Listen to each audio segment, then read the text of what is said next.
Today we are going to talk about the college application essay. It is one of the most crucial parts of your application, and this essay is what determines which student will stand where in the college standings, the rankings of the students. So basically what they do is they create a ranking chart for each student based on a chit which consists of the entire achievements of the students summarized. So that is the most important part, and this essay is what sets one student apart from another. So how should you attempt it? Well, first start by getting to know your prompt. The prompt is the theme of the essay. Now each university has its own theme, and once you have chosen the theme you want to attempt, now you need to understand it. You need to by heart it, and you need to ask yourself, what does the prompt expect of me?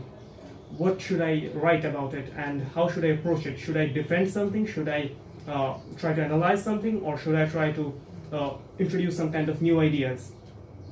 Once you have determined that, you need to proceed to the next step, that is brainstorming. Okay, now the college application essay needs to know about you.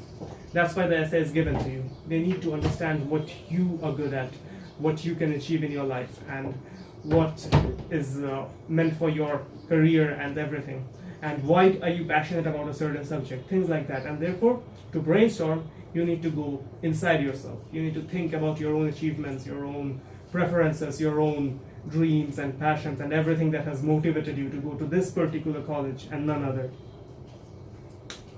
So, step one was get to know your prompt.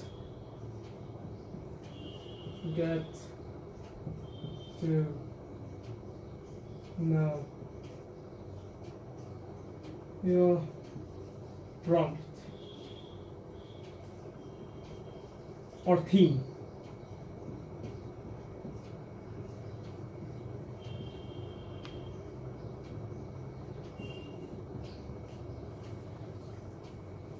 Once we have settled on that, to the next step,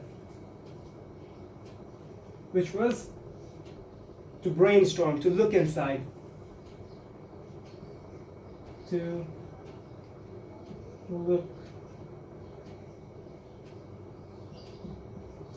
inside. Okay, now we come to the third step. The third step being to create an outline. So before any author goes to work on a novel or a story, they create a skeleton of the story, a summary, like how the story is going to proceed, what is going to be the introduction, what is going to be the main part, the body of the text, the body of the story, and then what is going to be the conclusion, what is going to be the climax or the anti-climax, whatever it is going to be. So that is the skeleton, and you need to determine the skeleton. And once you have determined the skeleton, you can proceed to filling it with flesh and blood. That is, elaborate words, expressions, idioms, and everything like that. And also you need to determine that how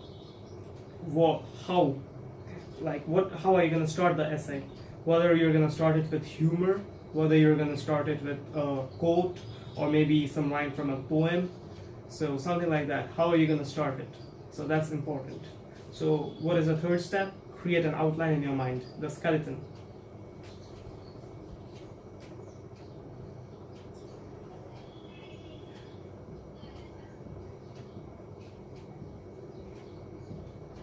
Create an outline.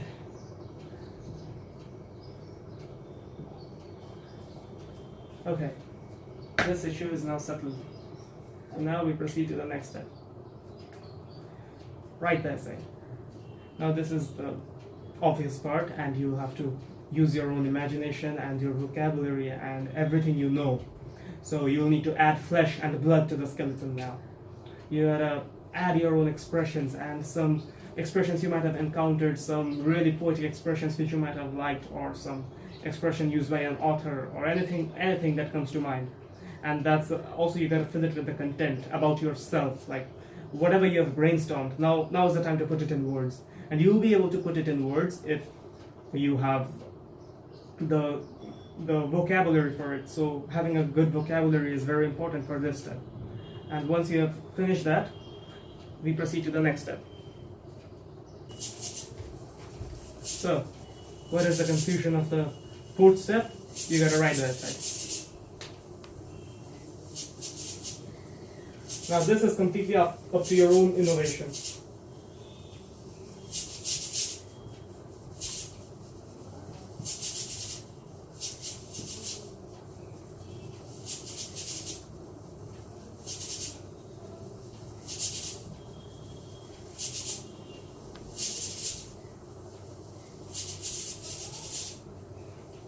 Okay, so now that this step is over, proceeding to one of the final most steps, proofread. Now this is a very important part. There are many styles of proofreading. First, read up, top to down, from the beginning of the essay to the end of the essay. So this way, try to spot any errors or spelling mistakes or anything that might have occurred. Now, after doing the first proofread, you take a break. You take a break for 5 minutes, 10 minutes, however long is necessary. Refresh your mind, do something else. Come back, read the essay again to make sure that you have conveyed the message in the essay which you want to convey, and not the message that is conveyed through your words, which might have been wrongly used. Now you see, the computer can rectify your spellings or some grammatical mistakes, so the word processor can take care of certain problems. But let's say you used a word wrongly, that the word processor cannot take care of. You need to spot it yourself. So after taking a 10 minutes break with a fresh mind, proofread again. This will help you spot the errors which you might have left out in the beginning. So anything that you might have skipped out on, you can catch it again after reading it after 10 minutes. So after you have done that, you wait for again 5 or 10 minutes. Now this might sound ridiculous, but this step is also very important. Read your essay from bottom to the top. Now it so happens that when we read our writings from in the logical order, the chronological order, when you're reading it like that, sometimes your mind fills in the words which aren't there. Like you might have missed out an article, but your mind has put it in there whilst reading because you have written it yourself. So yeah, your mind tends to like create an image of what you would like to see, what you wish to convey, instead of what you have actually conveyed. Because oftentimes that's very different, especially whilst writing. In any language, what we wish to convey and what we have actually conveyed. So now, read from bottom to the top to fill out any grammatical mistakes or any word you might have forgotten to add. Now this is the important part, and once you have done it, next comes the final step. Read it aloud. Read it aloud and make sure there are no further errors. And yes, why should you read aloud? Because some statements, while it's written, might look normal, but when spoken out loud, the tone might seem a bit off, It's like a bit weird. It's grammatically correct, it might be grammatically correct, and the word you used might be correct, but still, it might sound a bit weird, and therefore you would perhaps want to change it. And if that's the case, to find such kind of weird statements, you need to read it out loud. So that's the solution to that problem. And once you have finished it, proceed to the next step. And the final one, tie up the loose ends. Well, I would suggest you to make a teacher or some mentor or some parent, or in fact all of them, read your essay and tell you the message that they have received. Now, try not to modify the essence of the essay, because you're representing yourself here and nobody can represent you better than yourself. Like, this is not particularly applicable in the court of law. So don't try to represent yourself over there as long as you have money for an attorney. But yes, the important point being, make sure the essence of your essay remains the same. Apart from that, if they point out any mistakes in grammar or mistakes in expression or a word which you might have used wrongly, take their advice and modify the statements as and when necessary. So yeah, that's what teachers and parents are for. They're gonna help you out. But yes, they are not gonna write the essay for you. They're not gonna add expressions for you, and they're not gonna be able to represent who you are. Only you can do that. So once that is over, so basically all is taken care of. You gotta tie up the loose ends then. So what is step 5? Proofread.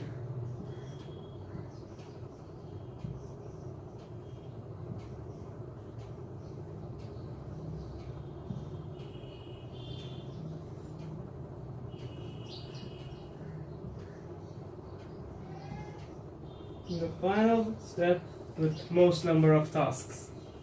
So once you're done with your proofreading, you're gonna have to tie up the loose ends. That is, peer review, which can also be called peer review.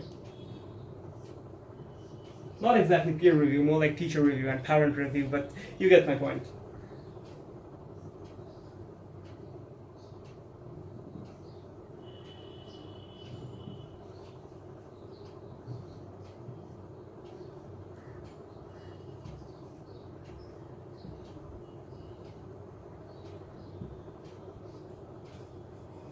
Peer review. Okay, so that's that. Now, to wrap it all up, I would like to give you some final advices to make sure that you've got all the points in your head. First, keep the tone uniform. Whichever tone you start with writing the essay, make sure the tone remains uniform throughout. It's the same tone, like you're speaking in a reflective tone. Let the whole essay be reflective. Or let's say you're speaking in a present tense, in a present mode, like what you have achieved right now. So make sure the whole essay is in the present tense. Or perhaps you want to keep everything in the future tense. You have grand plans of success, and you have grand plans of doing something for the society. Now that, you make sure that you keep the whole essay in a future tense and also in a positive tone, because when you're conveying everything in a positive manner, that's when you're like conveying the future. That's how you want to see the future. That's what you are working towards, and that's how you started your essay, and make sure that's how you end your essay, with a positive tone. And even if you're adding some kind of negativism, make sure you kind of measure the negativism. But let's say you're analyzing something, analyzing the green state of, let's say, women's rights in a specific country. So make sure that you maintain a green tone throughout. Do not add some kind of humorous lines or some insensitive jokes. That is going to be highly offensive to the admissions committee, and they might cancel your essay write-off. So yeah, take care of that. And add humor whenever necessary. Let's say you're writing the whole perspective of it in a humorous manner. Well, that is acceptable. You can do it as long as you're conveying your personality and who you are and what you're passionate about and everything like that. So once you have conveyed it, well, now you can just cross your fingers and hope for the best, that they like it and that you get accepted. I wish you luck for that, and I hope you do well.